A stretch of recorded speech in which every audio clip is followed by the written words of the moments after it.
good evening, good morning, good afternoon. Welcome to another edition of Internet Governance Briefings. As every month, we will look into what happened last month when it comes to digital developments and what's coming in the next month. Briefly, for those of you that might be new to the briefing, what is the outline of the briefing? We'll start with covering the three top trends of the previous month. Then we'll look into, with certainly some experts and guests joining, we'll look into what are the other developments of the month, and then we'll look into what's coming in June when it comes to various developments around the world, including some of the Diplo's work and the GIP work. And at the end, we'll go a quick round around the world, a virtual round, to see what's actually happening when it comes to digital policies around the world. I'll have a great pleasure to have a guest, a distinguished guest today. I'll come back to him, but our guest will be Mark Lyman. He's the Executive Director of the Universal Rights Group, and we'll talk about various aspects of human rights and social media, but you will see that very soon. For overall coverage of digital developments around the world in the previous months and before, you can always turn to Digital Watch Observatory and look into greater details. Let me now start first with what are the key three trends of the month. We'll speak about three topics. The first one is social media and well, the ban of the account or removing of the account of Donald Trump, keeping him off the social networks. The second trend of the month that we at least distinguished was sort of a return of ransomware and what are some of the reactions to ransomware. And the third one will be about cryptocurrencies. We have seen different variations in the values of cryptocurrencies. So what is actually behind that? That's what we'll cover in the next hour. We'll start with the first trend, and I'm sure many of you have recorded this news that there was a decision by Facebook about Trump's account. There has much been happening in the previous months even. So we'll briefly reflect on what's there, and I'll invite my colleague Stephanie, who's joining us from Malta, to just provide a snapshot of what was in the news, what actually happened, and then we'll turn back to the guest. Stephanie. Thanks, Vlad, and good to be here with you all. So what happened, right? I don't think it's a new news for anyone. Regarding the 6th January violence that erupted in the USA, and the day after, Facebook found that Twitter violated its policy, or rather two of its policies, and blocked Trump's account for 24 hours, and later it actually suspended the account indefinitely.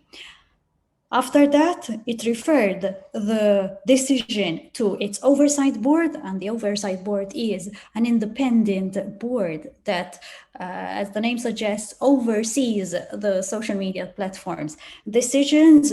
And in the beginning of May, the oversight board ruled that the company, that Facebook, was right in banning Trump from Facebook. But, and I'm quoting here, the board said that it was not permissible for the company to keep a user of the platform for an undefined period with no criteria for when or whether the account will be restored. So essentially, it insisted that the company applies a defined penalty instead, and in fact, it gave Facebook a period of time within which to revisit the decision. Apart from Facebook, there were also other social media platforms that banned Trump's accounts, for instance, Twitter, Instagram, if I'm not mistaken, and there was strong reaction from leaders worldwide regarding the decision of the social media platforms. So on one hand, we saw that the social media platforms, they reacted immediately, blocking the account. But on the other hand, there were these reactions by, for instance, the European leaders, among them the German Chancellor, Angela Merkel. They thought that the move was problematic, not as such because they, let's say, banned the account, but it's more because they think that a framework needs to be defined by law and not according to the decisions of a platform. And here we'll see what Mark Lyman has to say. Mark Lyman wrote about this extensively, and I think we would all very much benefit to hear from his thought on this. So back to you, Vlado. Thank you, Stephanie. I'll just remind before I get back to you with one question. I'll remind all of you that please, you have the chat option, and that's one of the benefits of the webinars. So try to use the chat function as much as you can, and we have a special mechanism. We have our colleague Susonia, who is following closely on the chat. She's sort of a chat moderator, so she will pick on the interesting questions, comments, discussions, and feedback into our discussions. But let me turn back to Stephanie for the moment. We are waiting for our guest to also join us. Now, one interesting thing is that it's not just a user, right? It is the former president of the United States. To what extent this sort of a VIP role pumps the discussions? Many would probably object and say, if it was just me, maybe no one would really care. Should these sort of rules that the oversight board is trying to demand from Facebook be applicable to everyone? How does that work? What is that level of discussion? Okay, thanks, Vlado, for the question. Yes, obviously, the fact that it was Trump and not the normal man in the street has attracted a lot of attention. And I think the leaders who have spoken out also have spoken out from the point of view of, a company has the ability to silence a leader, to silence someone as prominent as Trump. So what happens to others if they cross the line? But there's also the argument that the social media platform, as popular, as widespread as Facebook,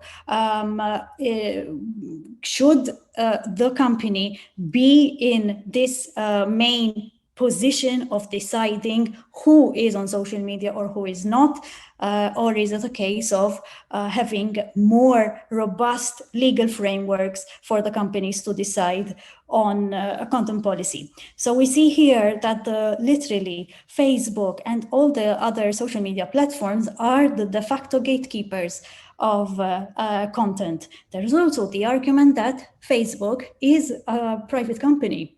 So essentially there are, although albeit a small group of people who think that since this is a private company, Facebook has the right to decide regardless of what the public opinion is. And then there's also the issue of the oversight board. So the oversight board is Facebook's external, let's say, court to decide, to review the decisions on Facebook. So Facebook, I would say quite wisely, assigned this role to an external group, and has mandated this external group to review the decisions. So it's not Facebook, it's not the company itself, but it's this oversight board, which has taken this decision on, in this case, Trump. It is also taking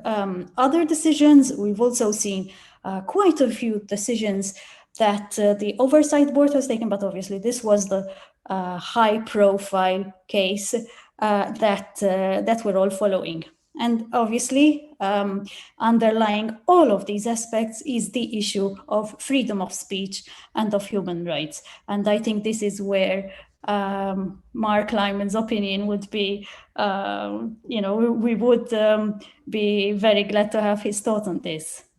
So Vlada, back to you. I hope I have answered your question. Thank you, Steph. We are waiting for Mark. I hope he'll join us soon. I have one question before I turn also to Sonia to see whether there is anything interesting in the chat already. Maybe as a reminder, how was this oversight board set up? Is that something that came from outside of Facebook or actually from inside? What is the sort of the, I wouldn't say the structure, but the way that the role that this oversight board plays? Oh, sorry. It's quite independent. So I think the Facebook was feeling a lot of the pressure in the past years about the moderation decisions that it was taken. So it mandated the setup of this oversight board. If I'm not mistaken, and here, if there are people more closer to the board may correct me, but I think it's the oversight board which sets its own mandate. And in fact, a few weeks ago, we saw that it extended its own mandate to cover also those requests for oversight, for review, coming from the users themselves. So the oversight board is not only now looking at the requests coming from Facebook, but also of the users. But I think the main point is that it's quite independent. So in a way, there's a distance. There's I would say, a healthy distance between the company itself and the policies and the oversight board reviewing the content moderation and also reviewing Facebook's own policy regarding the content. Thank you, Steph. It's quite, I think, an interesting model that we have been seeing to some extent also in other areas. I remember when Zoom started, there was a lot of discussion about security, and then the Zoom actually put they did choose sort of an oversight body for security chosen of particular individuals. This is a little bit different case, but it's interesting to see this other model where maybe companies are trying to self-regulate in a way and in a battle with the judicial institutions. We'll get back to you. Let me just check quickly with Sonia if we have anything interesting in the chat. Again, I encourage all of you to share your thoughts, your questions, and raise your concerns, and then Sonia will try to pick the main bits from the discussion. Let me just check with Sonia if we have anything, or we can move on. Sonia.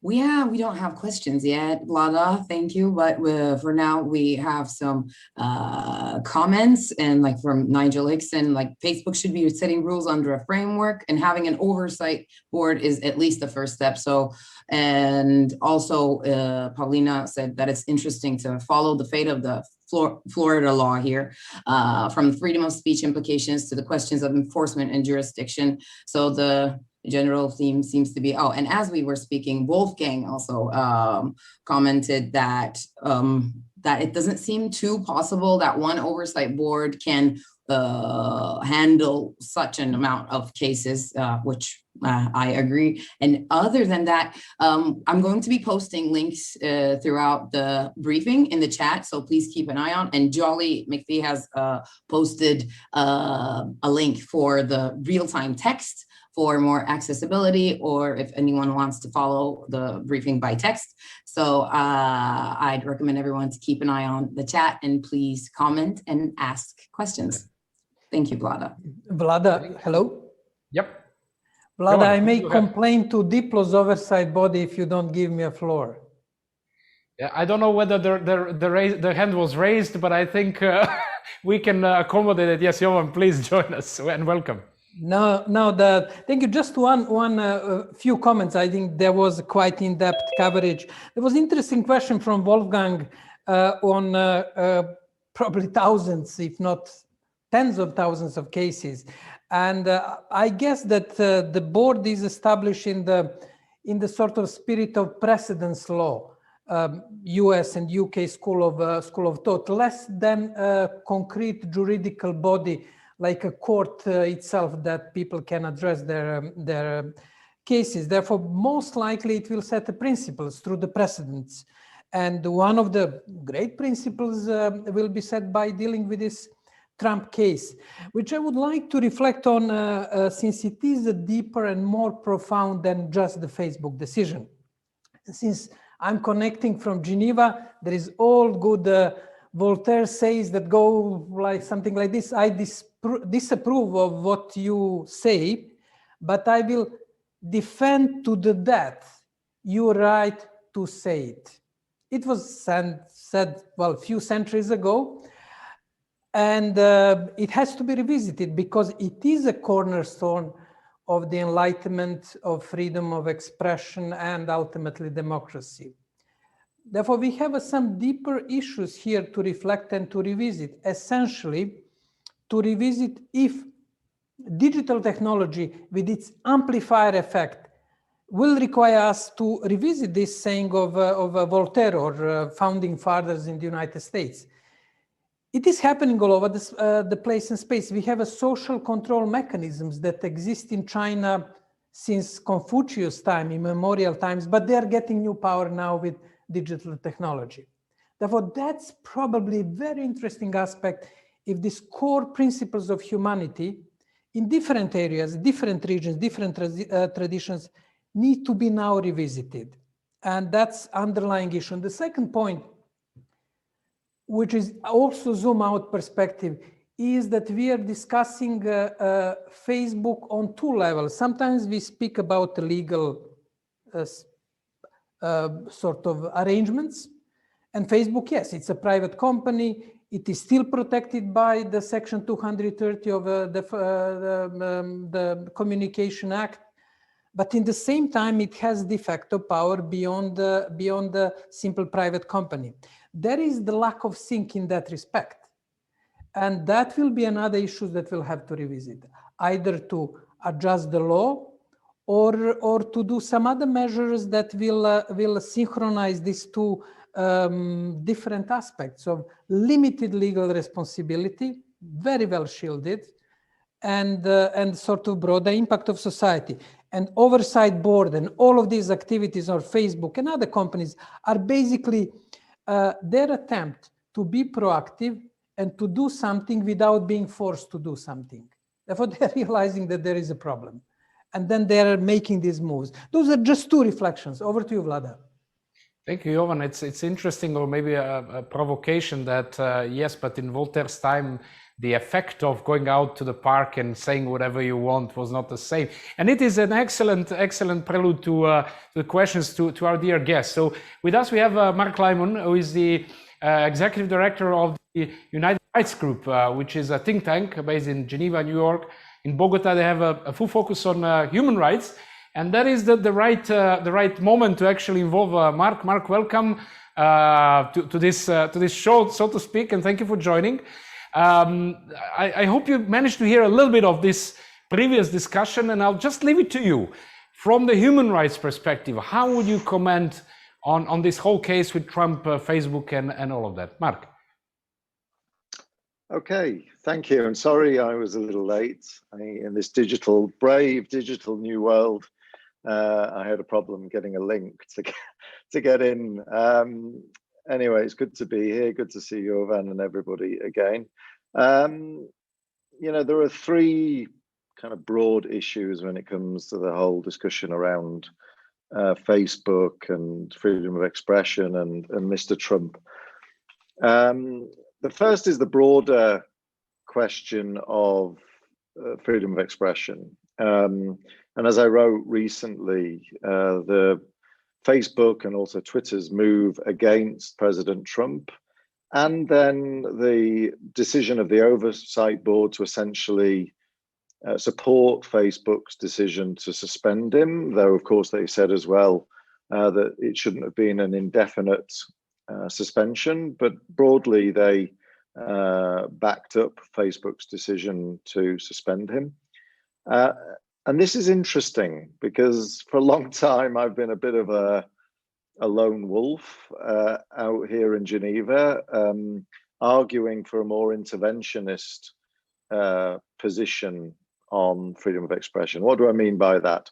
Well, for a long time, the United Nations, especially its mechanisms like the Special Rapporteur on freedom of expression, also big freedom of expression NGOs like Article 19, have, and most resolutions actually adopted at the Human Rights Council, have followed a broadly US approach to freedom of speech, which means, according to which and I exaggerate here, but maybe hopefully it will create some debate.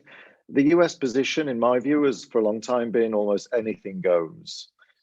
People can say whatever they like, and there's an enormously high threshold that needs to be reached in order for any action to be taken to prohibit free speech or otherwise control free speech. Under US constitutional law, that threshold is nobody can incite immediate violence. So I can't, stand on a pedestal and call on my followers to go and kill Muslims or kill Jews, for example. But anything below that is fair game. Anything below that is okay. Why did the US say that? Because, and Jovan mentioned this, in US history, and according to Molière or Voltaire, whoever it was, this idea that there'll be a societal impulse, that the best antidote to hate speech or fake news today is more speech. So the society, if you like, will step in and will drown out this hate speech. Now, that position is held for a long time. But I think what's key at the moment is in the digital age, those old American certainties no longer hold. Because in the digital age, if one person says something in Mississippi, it won't only affect the community in Mississippi, it has the potential to spread around the world. And before any kind of societal check can kick in, the damage is already done. And we saw that, for example, with the Christchurch attacks against the mosques, and we've seen it countless other times since. The attacks against churches in Sri Lanka is another good example. So one thing I think Facebook's decision and the support for that decision from the Facebook oversight board shows us is that those old American certainties are changing. Now there's a much greater willingness to understand that actually interventionism, as long as it's done in a proportional way, is acceptable, and actually is more than acceptable. It's a good thing. What do I mean by proportionality? Well, it means that yes, we still start from the basic point that freedom of expression should be protected and people should be able to say what they like, but we're much more willing to intervene to prevent that freedom of speech being used, for example, to undermine the fundamental tenets of democracy, as Trump did with his, stop the steal and essentially inciting attack on Congress. We're much more willing now, and Facebook is as well, to step in if it's in order to protect public health, for example, in the context of disinformation about COVID vaccines or injecting yourself with bleach or any of those kind of things. I would argue all of this is incredibly sensible, but it is a massive change. And I think people don't realize in an American context, and therefore in a UN context, because if America sneezes at the UN, we tend to catch a cold, everything is changed. The other point, which I will try and make more briefly, is the Facebook Oversight Board itself. I heard a little bit about that in the introduction. Jovan suggested that Facebook had done it so they weren't, if I understood correctly, Jovan, so they weren't forced to do something later. I actually think that perhaps takes things too far. I think Facebook actually should be commended for taking the step of establishing the oversight board. And I think they did it less because they were forced to, but more because they had to. Their old position of we're a platform, so we're not responsible for things that are posted here, was increasingly untenable, whether it was hate speech, incitement to violence, the use of Facebook as a platform, for example, in the context of the genocide against the Rohingya in Myanmar. this position was no longer tenable. And in a more positive sense, Facebook realized, I think, that if we're going to control Facebook, if we're going to control hate speech, fake news, then government, states, the United Nations can't possibly do it without the active involvement and engagement of Facebook and Twitter and others. You know, every day, or at least every week, probably every day actually, billions of posts being produced on Facebook and other social media. It's clearly impossible for any public oversight body, whether it's at national level or international level like the United Nations, to be able to monitor all of those posts, to remove posts which are dangerous, and to generally, you know, control some kind of, maintain some kind of factual narrative that doesn't incite hatred or violence against particular groups. The only people who can do that are the social media platforms themselves. And that's why they've employed armies of spotters. They've also heavily, of course, employed algorithms to be able to spot these things. And so Facebook, you know, put its money where its mouth is. They said, we need to be involved in order to control hate speech, control fake news, while doing so in a manner which protects legitimate free speech. And so we're going to take a step forward. They also, of course, realized that they might not always get it right. And so they employed, or not employed because it's an independent board, but they established the Independent Oversight Board. And I think it was a far-sighted move. It's, you know, full of, I'm not saying it's perfect, but it's full of good people who are human rights experts. And I think they've broadly taken the correct decision when it comes to Donald Trump. And that's where I'll end.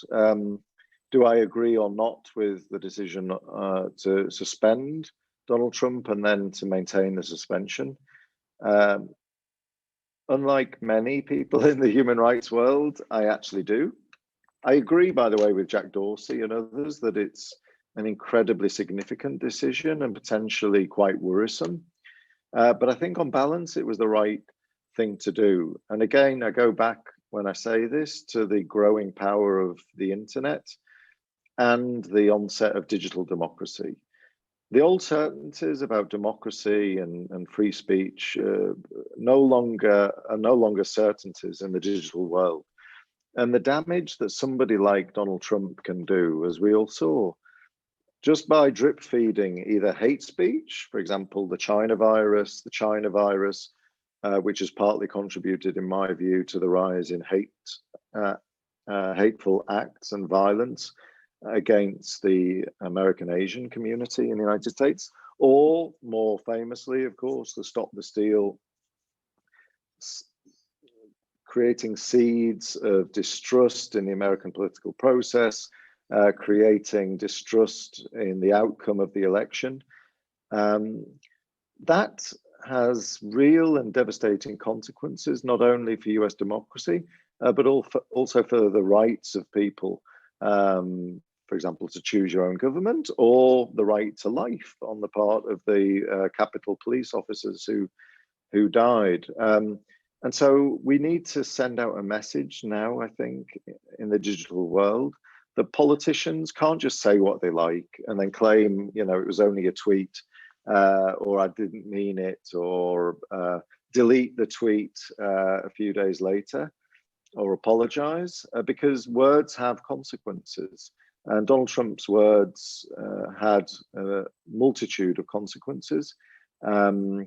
And it was dangerous during the election to leave him in that position. And it's still dangerous now. I mean, you see, he still has control of the Republican Party.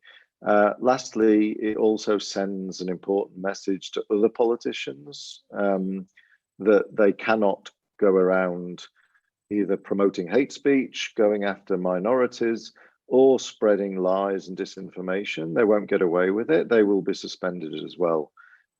So there's also an important prevention aspect to this. Thanks.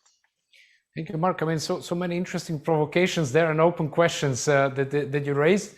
But I'll turn. I would have millions of questions. We don't have that much time. But I'll turn to Sonia again to see what are the comments from the chat, because I'm sure there will be quite some interesting comments. Sonia, brief look at the chat. Yes, there is definitely interesting comments from Richard and Steph. And the main thing is distinguishing the right to free speech and the right to be published, and how there are already many laws and restrictions in place with traditional media and printed media. And perhaps some of them could be applied to social media platforms. But in any case, leaving it all up to private companies to decide who will be and who won't be censored, well, in the comments, according to the comments, and I agree, is definitely not something that's desired. So that's how I wrap it up. Thanks, Sonia. Perfect. I'll just maybe have a quick, I don't know, Jovan, if you wanted to comment now, or yeah, please. No, just one question. And Mark and I had intense debates on this issue. What we have to keep in mind that we are now, as Mark said, questioning one of the pillars of the human rights and the international order to the large extent. It cannot be binary yes or no. You are arguing basically it should be analog. We have the principle, but then we will find exceptions. One of the issues which will have a far-reaching consequences is that in US, to the large extent, European society, you can manage this balance carefully through juridical bodies, through political system, through the free press. But in many other societies, it will be more binary, yes or no. Freedom of speech or no freedom of speech. Therefore, that decision, which was, we can discuss, I disagree on quite a few points on special lifetime banning by private company, but in the in the United States, one can contain it within the political legal system. But it has a global impact. As you indicated, it has, this issue is, in that sense, will be less analog. To fine tune, it will be more binary. And this is my concern. And I think it's a very important angle that you also outlined, is stepping out of the shoes of just being in US and the Western world, because there is the ways that the other governments would also treat these situations. But a quick question, certainly, Mark, if you want brief reactions to these comments, tweet-like. And maybe a final question from me is, based on this case and what the Oversight Board did, can you be, or do you feel as an optimist that we are coming to a solution or a way towards a solution which might work to make it all more towards human rights? Mark. Okay, thank you. How long do I have, by the way, to? Well, I would do it 2 or 3 minutes maximum, if you can. Okay, tweets. Sure. Okay, tweets. Okay, hashtag. Okay. I'll go to the questions from the floor first of all. Which were basically, people saying it's not okay to leave it to social media companies. Very good questions. I actually agree with that. I wasn't advocating for leaving it completely to social media companies. My point was that the only solutions to this have to come from public-private partnership. It has to be governments and social media companies working together. For realistic reasons, as I mentioned, billions of posts, governments can't possibly police all of those. But on the other hand, you're right, you can't leave it completely to the social media companies for obvious reasons. So governments really need to set, in my view, the guardrails, the broad rules of the game. And then social media companies need to operate within those broad frameworks. And by the way, social media companies themselves have said they want that kind of legal clarity. The problem is, up until now, the two have not been talking. Jovan's excellent point about the potential global consequences, that we may be able to have these nuanced discussions in America or in Europe, but what kind of lessons are less democratic people around the world going to take from this? And I would say that works both ways, actually, Jovan. On the one hand, you're right, many dictators around the world would probably quite like the idea that they can somehow control or limit free speech, depending on, and I'm not saying the Prime Minister of India as a dictator, but clearly he has decided that he wants to control the discourse around COVID-19 and the government's response on social media. And he started threatening the social media platforms to take down what he considers to be fake news, but actually seems completely fact-based, and it's just critical of the government.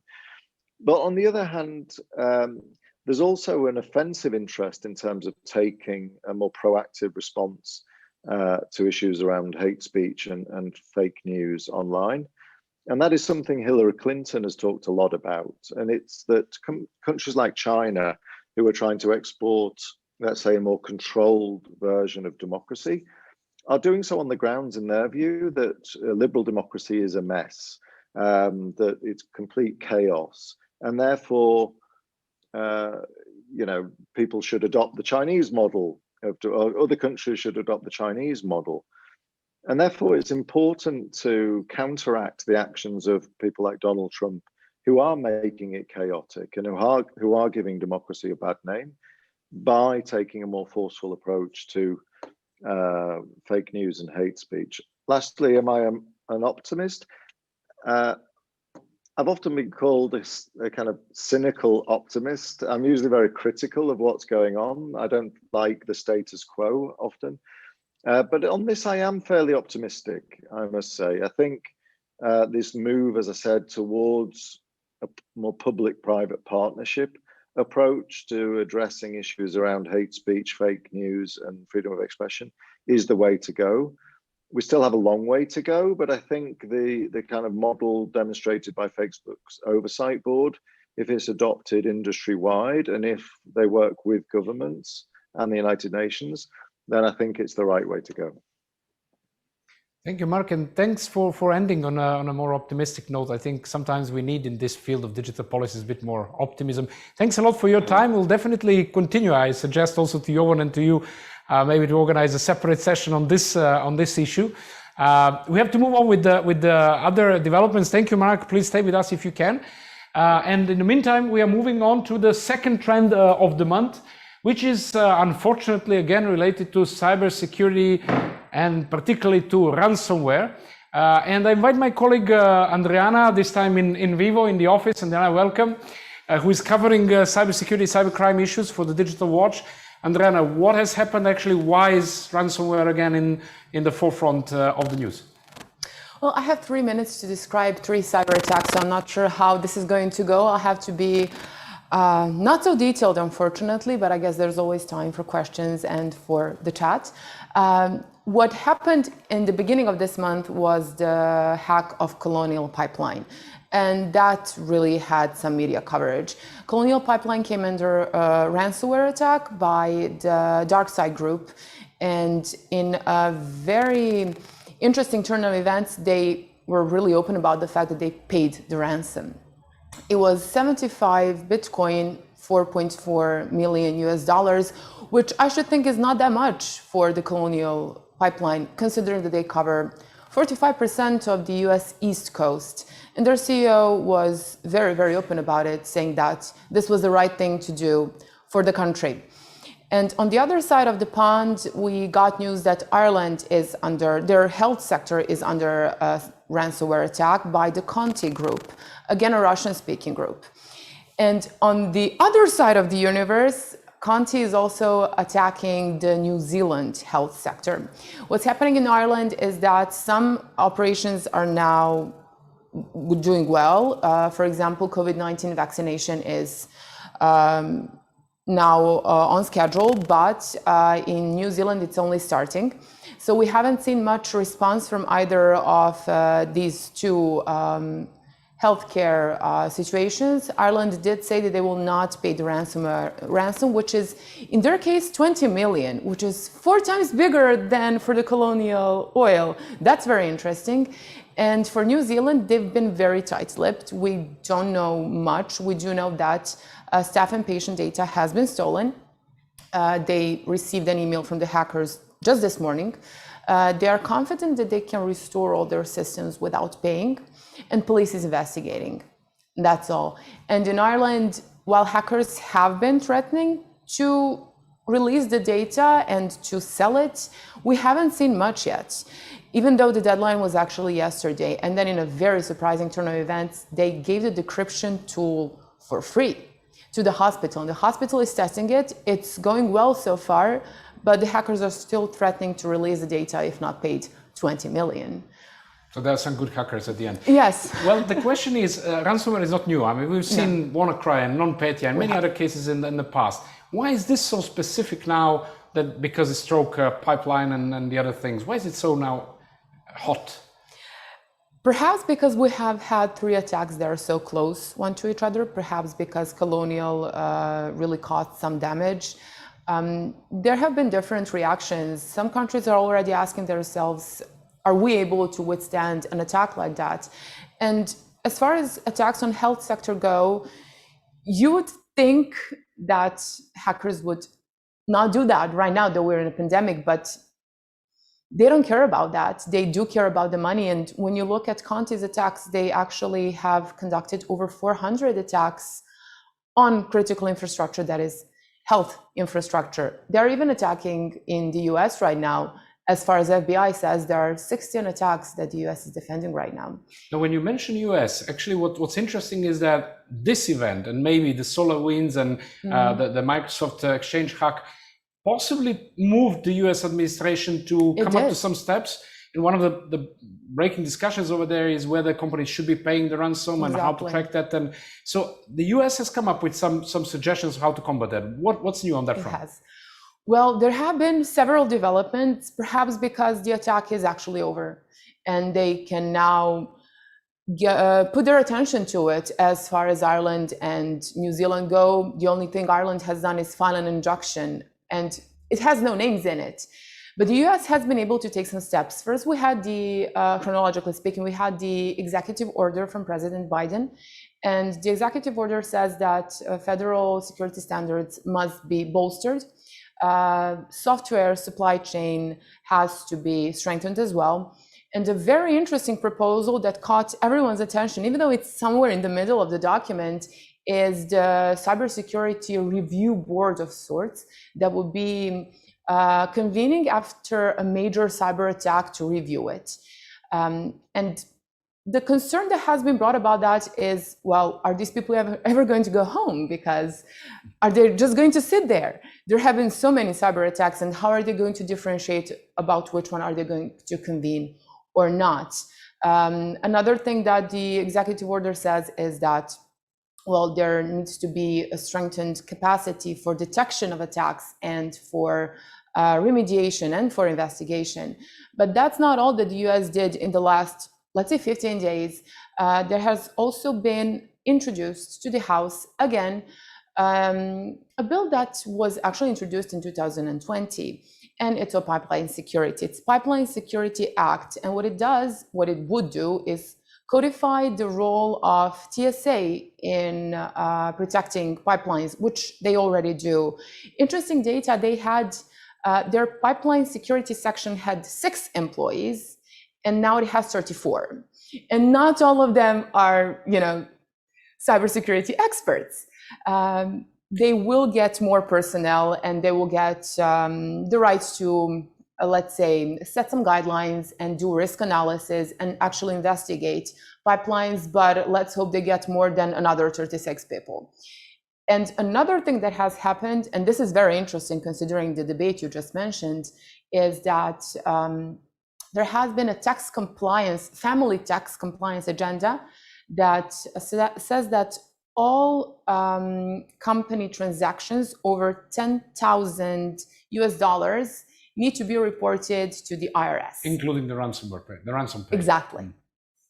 And it's a very big question whether companies are going to do that. Are they going to be open like the Colonial Oil, or are they going to hide that they paid? we'll see how that goes, but definitely some steps in creating a ransomware policy of sorts. No, that's interesting, and then particularly what you mentioned, the software supply chain, which is now opening the Pandora box of how to secure the software. Putting my hat of the Geneva Dialogue on Responsible Behavior project, there's a lot of discussion on how to secure the software supply chain and how to increase this accountability of the software producers and so on. We'll follow that, definitely. Thank you, Andrijana, for joining us. You'll get back to this stage afterwards to lead us around the world. Okay. Thank you. I'll see you later. In the meantime, we'll cover the third trend, and then we'll come back to Sonia with some questions. So let's move to the third trend, which is related to cryptocurrencies. Those of you that are addicted to checking how the value of Bitcoin and the others every once in a while probably saw quite a drop of the value. So I invite my colleague Arvin, who is following cryptocurrencies and all of this spectrum, to explain us briefly. Arvin, what happened? Hi, Vlada, and hi to all. Again, we witnessed a bit of a power of social networks, to be honest, because it all started seemingly from one tweet from just Elon Musk. When he's tweeting, it's not just like the same like anyone else. So he actually, in a one tweet, ditched the previous decision from the Tesla company to accept Bitcoins. He said that Tesla will stop accepting Bitcoin because of environmental concerns, which was a bit weird, because we thought that Musk would know how Bitcoin is actually mined or secured. But that being said, that was an avalanche for a massive sale on exchanges. And another interesting news was published that particular day by the Reuters, saying that China actually banned cryptocurrencies to its payment processes, like WeChat, Alibaba, and others. Practically, that's not the new news. It's news from 2020 that happened in the March 2020. But now they kind of reminded the companies about that, and that was like spread like a wildfire, again triggering another China is buying Bitcoin headlines and a bit of a panic sell in crypto world. On top of that, we even had a tweet from Pope, his official account on Twitter. The Pope also asked for the technology companies to actually stop or slow down development of technologies we spend too much energy. It's kind of related to the Bitcoin mining and the vast energy that is now consuming. Right now we are at the 70 terawatts per hour, which is the size of Switzerland.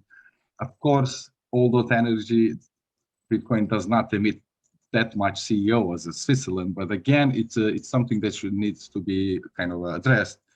At the same couple of days later, we got the information, even from the Chinese, some of the Chinese contacts, that actually China is sending the police and forces to forcefully shut down the mining operations, which are using coal, which are using energy from the coal, meaning that the part of the China's mining companies which are powered by hydropower, they're still intact, they're all working. But there an actual crackdown in China towards the companies which are mining Bitcoin using the electricity from coal, burning coal. So I guess this is more of a kind of in line with the CO2 targets the China had on 2020. All of that had put us in a spiral downward to the currencies. No, and again, what's quite interesting there is that one would probably expect that this is maybe because of the digital national cryptocurrencies and all of that, but not because of energy. And we always envisage that, you know, mining of Bitcoins is not the same as the real mining, but it boils down to the energy actually. But I do want to ask you, to what extent you think that also these attempts of China and the US and the others to come up with their national cryptocurrencies impacted this whole change as well? Indeed, they are. I mean, especially in a kind of news we received from states, which Andrijana just mentioned earlier. It's a reform of IRS. The Biden's administration is actually suggesting that all of the transactions which are above 10,000, even in the crypto, 10,000 US, even in the crypto, they will get taxed and they will need to be reported by anyone. This is a kind of a, might look like a crackdown for cryptocurrencies, because there is an actual framework which is prepared by the Biden administration to actually launch e-dollar or a similar electronic currency which will be redundant to Chinese. Why? China is already set, everything is tested, their central bank digital currency is working perfectly. So it's now just a time of release. Will they do it, or will they push against the SWIFT, which is now the global payment networks? So in some kind of a, I don't know, scenario, geopolitical scenario, China might push that, and states then are forced to go quickly into electronic dollar, and they don't want that. They will start preparing it right away, and Biden plan has a kind of a plan. Biden administration has a plan for that in that sense. So it is a race. Quite an interesting overview. Thanks, Arvin. We won't spend much more time on this, but we'll definitely have to get back to this in the next briefings. It's an interesting field. I'll come back briefly to Sonia to see whether there were any reactions overall in the chat on these topics. Sonia. Well, I'll go backwards and start with the reactions and questions to the cryptocurrencies, where Yingtu 10 has mentioned that cryptocurrencies are seen as decentralized, but they can change and be disrupted with a single tweet. And Richard came in and asked, Richard Hill, why do we need, with a more basic question saying, why do we need cryptocurrencies when digital transactions work fine with normal currencies? And the answer is anonymity. And he's asking, who needs anonymity aside from criminals and tax evaders? But going back to cyber attacks, our second trend, a main question, I'll shorten it because it was a long string of comments, but I'll shorten. The main question was, when is the world going to wake up and realize that we can't continue to set in a setup where significant and critical public infrastructure can be brought down by a small group of individuals?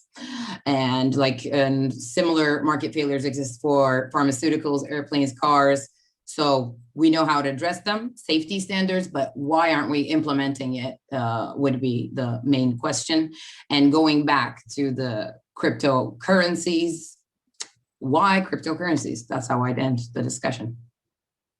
Thank you so much, Sonia. Well, I leave it to all of you to continue the discussion in the chat. And definitely one of the key questions is, why are we so weak with implementation of everything we agree on? Let's move on. I want to ask you again with a poll, a question to all of you. Which out of these three trends you think was the most important trend or development of the month? So again, this discussion about social media and Trump, ransomware and the response by the US and generally response to ransomware, or the cryptocurrency change in the values and all that that's happening. So we'll open up the Mentimeter, and then you can again open your own other browser, go to Mentimeter or menti.com, type the code 7705518. You can see it above me, and then vote for your what you think is the dominant trend of the month out of these three. And certainly, if there is any other trend that you think we didn't cover here, please add it to the chat, and then we can always get back and see what we might have missed. While you vote, I'll briefly come back to Jovan. Since we're running out of time, Jovan, I want to briefly come back to you with a zoom out perspective, again, a tweet or two on what we discussed today, and then we'll run to what's next. Jovan. Thank you, Vlada. In brief, broader issues than they look right now. We already tackled some of them with the Mark Limon, really substantive revisiting of the question of freedom of expression as one of the pillars of democracy. We are revisiting sort of 2 or 3 centuries of Enlightenment developments, and this is very serious discussion. Second point, what Richard mentioned in his comment, why do we need anonymity? I think that for a long time we were on autopilot and we were just taking things for granted, but it is a good time to ask these questions. Why do we need anonymity? Like, why do we need uncontrolled freedom of speech without any limitations? Is it good for society? And ultimately, this is the real question. How to contribute to well-being of society around 3 UN pillars, which are always useful to remember: peace and security, human development and realization of human economic potentials, and protection of human rights and human dignity. Those are broad, but still a good guardrails for us to understand and to see then if, for example, anonymity in the cyber currency should contribute to that or not, or what type of freedom of expression. Therefore, we are in a way revisiting, we call it often digital social contract, but ultimately core issues of society and the way how technology impacts them, how it reshapes some of the pillars of modern society. And we shouldn't forget, in Western society, but also in other societies with different cultural, political, and religious traditions, which shouldn't be lost from the understanding and the scope of our following. Time to step back, look out of the box, and get to the basics around these 3 pillars: peace and security, economic and social development, respect for human dignity and human rights. Thank you, Jovan. Useful zoom out, definitely. Let's get back to the results of your votes. And even if you didn't have much time, you can continue voting. But let's see where we are at the Mentimeter. Which one of your trends stands out? What you believe is the key out of the trends? And again, you can always put your thoughts about the other trends of the month and other developments we should look more into in the chat. Let me see if we have the results. Okay, so currently we have the first trend, if I'm not wrong, the social media one, which is more or less expected. We did give most time to that, but it is also a very intriguing development, which will, as we heard, shape other areas as well. Let us move now quickly through a couple of other developments of this month, what we call the IG barometer, which is basically trying to sense the pressure of different areas in the internet governance field, where this pressure is high, where this pressure is rather low. So basically, out of many of these areas, the pressure of the developments were not so high. There was a particular high pressure in the security area. This is something that you've already heard a little bit from. The other high pressure was related to e-commerce and the internet economy. The third one, where we can say there was some sort of a higher pressure, is about digital rights. And the last one is about the internet infrastructure, which we'll touch briefly. When it comes to security, we covered the ransomware, but there are 2 interesting processes within the UN. One is ending. This is the group of governmental experts on cyber norms, which is ending in the last days of May. We're still waiting to see whether there will be an agreement similar maybe to what the open-ended working group had.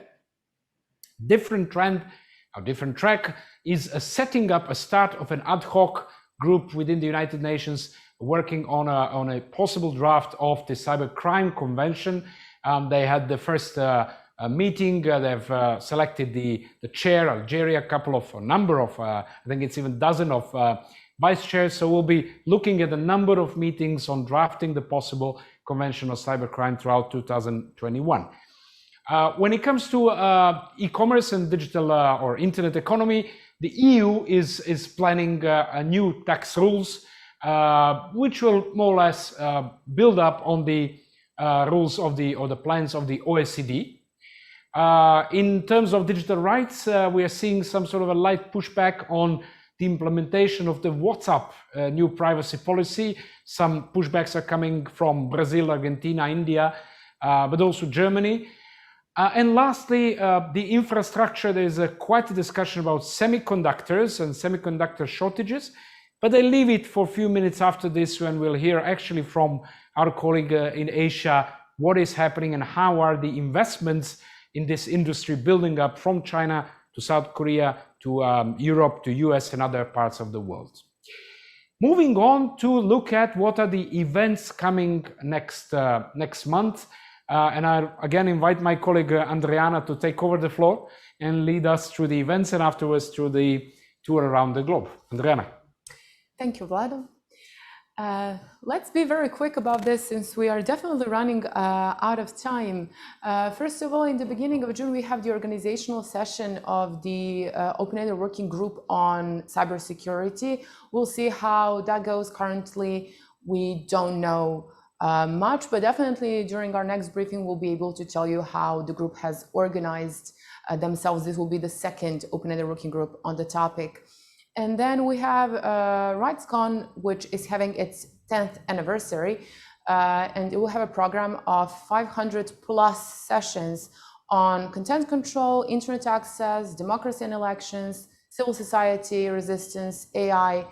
There will be something for everyone there, I'm pretty sure, and I do not envy them for organizing such a big event. Kudos to them.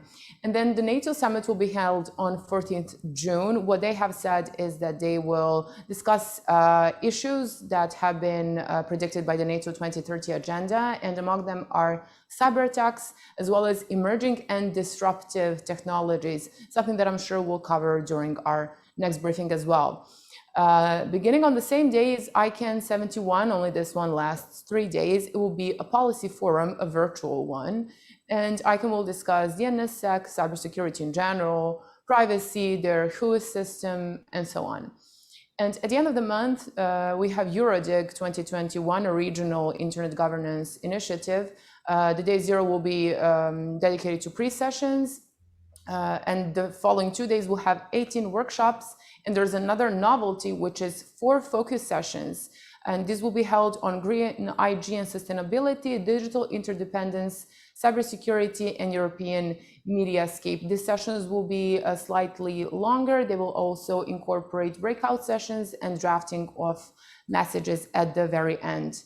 And now we are still not done with events, but we're moving to Geneva, where my colleague Marco Lotti is, and he will tell us about the events Diplo and the GIP will be organizing in June. Marco, over to you. Thank you, Andrijana. Let me tell you what to expect from the GIP and Diplo for the upcoming month when it comes to events, resources, and also courses. So starting with events, tomorrow we have our Digital and Environment Tour. This event is part of the 12 Tours to Navigate Digital Geneva. It's a project that we will be carrying out throughout the year. We want to navigate the rich and dense digital policy scene in Geneva each month through a specific lens, that of a specific internet governance issue. Last month was the digital economy, and tomorrow will be the environment tour. So you're most welcome to join us. And next month will be, as you can see from the slide, the data tour. After that, we have our series of master classes on Byzantine diplomacy, the elixir of longevity. And at the beginning of each month, we have our usual web debate. At the end of the next month, we will also have the upcoming masterclass, Renaissance Diplomacy, as well as our usual monthly appointments, which are the IG briefing and the June data tour. So this is just a nutshell what to expect from us when it comes to events. As I said before, when it comes to the updates that you can expect from us, we also have courses and we also have resources. When it comes to the courses, June 2021 will be a dense month when it comes to the launch of some of our courses. And I'm mentioning them here because for some of them you can still apply. As you can see from the slide, you still have a month to apply to Internet Technology and Digital Policy, Multilateral Diplomacy, the Advanced Diploma in Internet Governance, Bilateral Diplomacy, and our traditional course on Diplomatic Law, Privileges and Immunities. So you can just visit diplomacy.edu/courses. Sonia, I think you have typed the link in the chat for those of you that are interested to apply. And then when it comes to the last update from our side, we have our usual resources. We have a weekly appointment and a monthly appointment. On the one hand, every Friday, as we have started recently, we have our GAP Digital Watch weekly newsletter For those of you that really want to stay on top of digital developments and internet governance, as soon as developments happen, you can have a sum up view of whatever has happened each week, every Friday. And then on June the 1st, our usual appointment is the monthly newsletter, where we condense whatever has happened in the previous month when it comes to internet governance. And you can also find the link where to subscribe. That is all from Geneva, and that is all from the GAP and Diplo side for the month of June. Andrijana, back to you.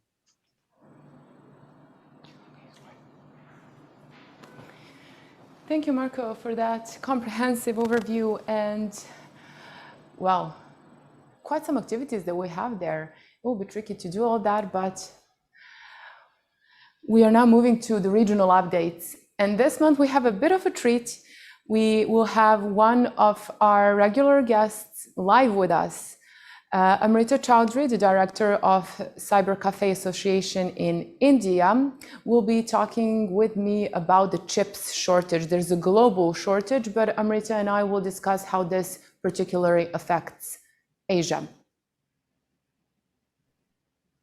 Thank you, Andrijana. Hope I'm audible, and thank you for having me here. I'm sure everyone out here knows that there is a global shortage of chips happening, especially it started with automakers and then it moved to consumer electronics and even into gaming equipments. And this shortage is predicted to last this whole year and even run into 2022. While there is a lot of development happening, especially in the US and even Europe, but I'll restrict to Asia Pacific because most of the semiconductor production is currently concentrated in Taiwan, South Korea, and China. And most of the companies are there, working there, are bolstering their production capacity. In fact, the Taiwan Semiconductor Manufacturing Company, also known as TSMC, which is the largest contract chip maker, is stating that it expects to be able to catch up with the minimum requirement of customer demand for auto chips by end of June. South Korea has announced a bigger tax break, plus around $883 million in loan for its local chip industry to encourage them. And post the trade sanctions by US on China, China's Semiconductor Manufacturing International Corporation, or SMIC, which is part funded by the state, is playing a crucial role to boost its domestic semiconductor manufacturing capabilities. And the company plans to invest about $2.35 billion with the government of Shenzhen to build a new fabrication plant capable of producing more than 40,000 wafers per month. So if we look at the situation, Andrijana, one can expect more development related to nations aiming to become self-reliant in the chip industry in the days to come, especially looking at the geopolitics which is on currently. Well, you are definitely right about that, Amrita, considering the fact that last week we saw that the US will propose $52 million to invest in the industry. We've also seen the EU's pledge to invest 20 to 30 million to raise production to 20%, considering that Europe currently produces a bit less than 10%. Interestingly, we have different data for South Korea. I've seen 452 billion being pledged to be invested by 2030. Maybe yours is a shorter term investment. But considering the situation in Taiwan, the floods and the power outages and the COVID-19, I'm not so sure they'll be able to reach their goal of having minimal production by June, but fingers crossed, you know. But considering the fact that Asia has been producing the largest amount of chips, will we see any other Asian country go into the market, Amrita?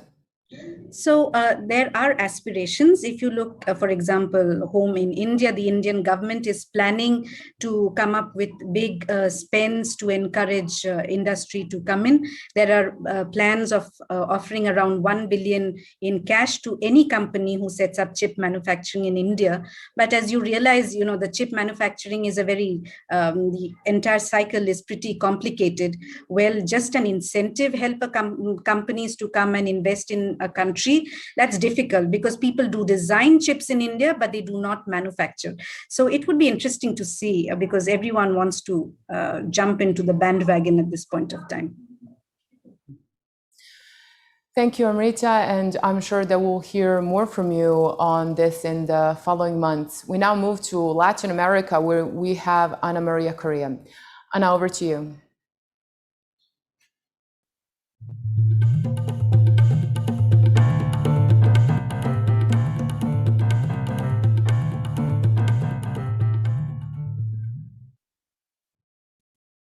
Hello, everyone. The main policy development in May from the Latin American Caribbean region concerns the Internet of Things. The Brazilian Development Bank and the private investment corporation Qualcomm have created together a 45 million venture capital fund to encourage investments in IoT business in Brazil. The fund is going to support up to 30 startups in the next 10 years, and it's expected to close 7 deals in 2021.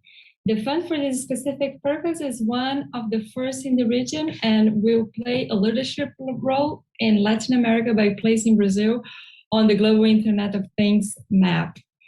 Internet of Things related business is expected to bring up to $200 million to the Brazilian economy by 2025. This is all from my side. Thank you very much.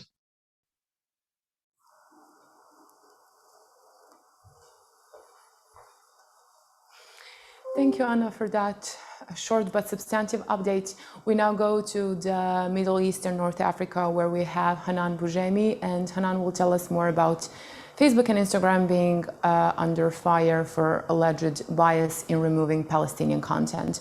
Over to Hanane.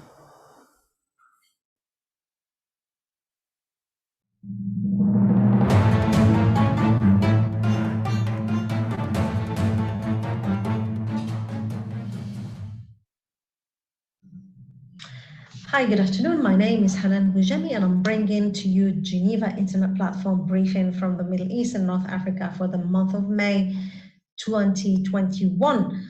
At the heart of the news this month is the controversy around Facebook and Instagram with regards to their content policy as clashes erupt between Palestinians and Israelis in a specific neighborhood.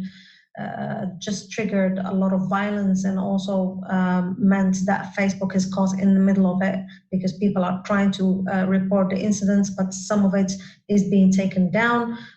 Palestinian activists have indicated that there is a number of ways in which content posted by Palestinians' counterparts have been taken down. It's either through a number of reports from the Israelis or through artificial intelligence, which deemed to be used largely in order to detect content which is classified as terrorizing by either the company or according to US guidelines.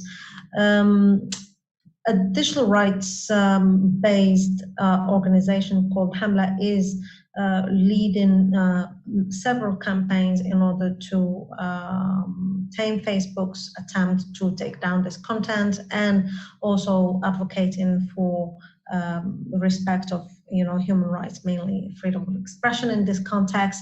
On the other side, Facebook is engaging with both the Palestinian Authority and the Israeli government in order to discuss the spread of hate speech and incitement to violence on the platforms that they are supporting due to the escalation of the conflicts in the region. This obviously puts at the heart the community guidelines and content regulation as a hot topic in the context of digital policy and the Middle East. So we are yet to see what are the repercussions of such decisions on a cause and on human rights in this digital age. That's all from me this month, and hope to see you soon. Thank you.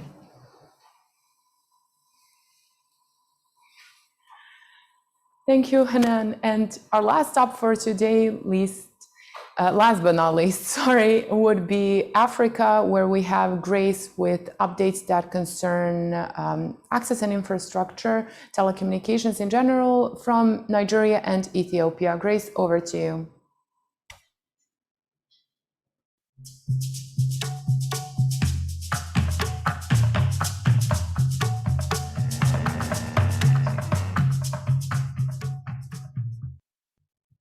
Welcome to Updates from Africa, May 2021, a really exciting month for those who have been following the story of Ethiopia's late liberalization of its telecom market.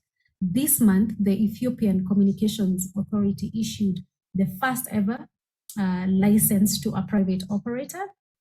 The license was issued to a consortium led by Kenya's Safaricom. Other partners in the consortium include Vodafone, as well as a Japanese company, Sumitomo. This deal is being termed as Ethiopia's largest foreign direct investment because they paid about $850 million for their license.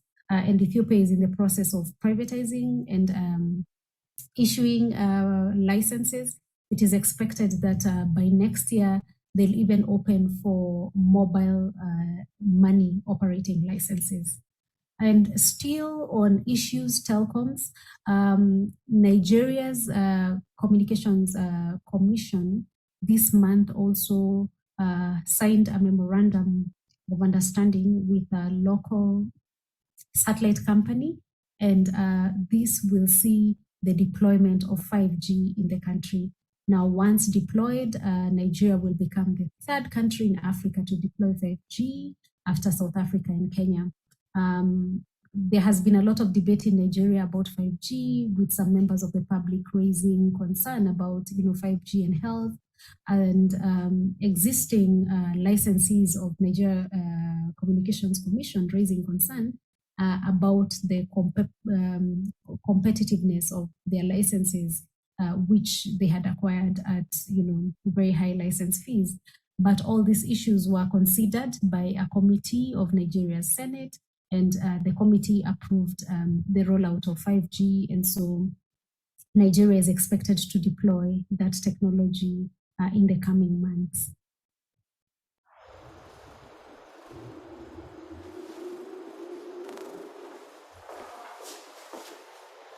Thank you, Grace, for those updates. And that would end our regional perspective segment and, in a way, the briefing as well.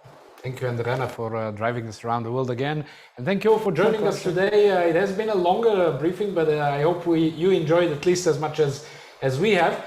A kind reminder, the newsletter of the month is coming soon, so stay tuned. There'll be weekly newsletters as well for all what you might have missed or you want to learn in details. Just visit the Digital Watch Observatory, dig.watch. And if not earlier, then see you at the end of June for the next briefing. I think that's 28th or 29th of June, last Tuesday of the month, as always, same time, same place. Till then, stay safe and bye-bye. Thank you.